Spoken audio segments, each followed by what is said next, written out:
இன்றைய புனிதர் ஜனவரி 27. சபை நிறுவனர் ஆஞ்சலா மெர்சி. பிறப்பு மார்ச் 1, 1474, தெசென்சானோ, இத்தாலி.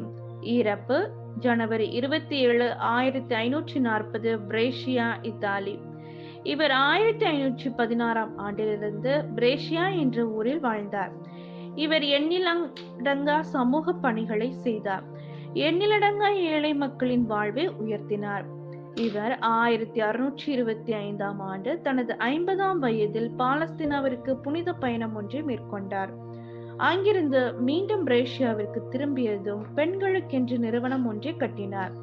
அந்நிறுவனத்திற்கு புனித உர்சுலாவை பாதுகாவலராக வைத்தார். பின்னர் அப்பெண்களின் நிறுவனம் வெகு விரைவாக வளரவே அதை ஒரு துறவற சபையாக மாற்றினார். திருத்தந்தை 7ஆம் கிளமெண்ட் 25ஆம் நாள் நவம்பர் 1535ஆம் ஆண்டு அச்சபையை ஒரு நிரந்தரமான துறவற சபையாக அறிவித்தார். இவர் 1537ஆம் ஆண்டு அச்சபையின் முதல் சபை தலைவியாக தேர்ந்தெடுக்கப்பட்டார். இச்சபையினர் மக்களை கிறிஸ்துவ வழியில் வாழ வழிகாட்டினர். பள்ளிகளை நிறுவி ஏழை மாணவர்கள் கற்க ஏற்பாடு செய்து கற்றுக் கொடுத்தனர். கைவிடப்பட்ட குழந்தைகளை பராமரித்தனர். சிறப்பாக அச்சபையை வழிநடத்திய இவர் இறந்த பிறகு கண்ணாடி பெட்டியில் வைத்து அடக்கம் செய்யப்பட்டார். இன்றும் அவரின் உடல் கண்ணாடி பெட்டியில் வைக்கப்பட்டு மக்களின் பார்வைக்கு வைக்கப்பட்டுள்ளது. ஜெபம்.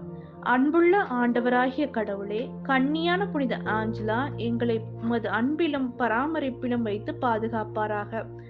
அன்பும் ஞானமும் மிகுந்த அவருடைய முன்மாதிரியை நாங்கள் பின்பற்றி உம்முடைய போதனைகளை கற்றுக்கொண்டு கைப்பிடித்து வாழ எங்களுக்கு வரம் தாரும். ஆமென்.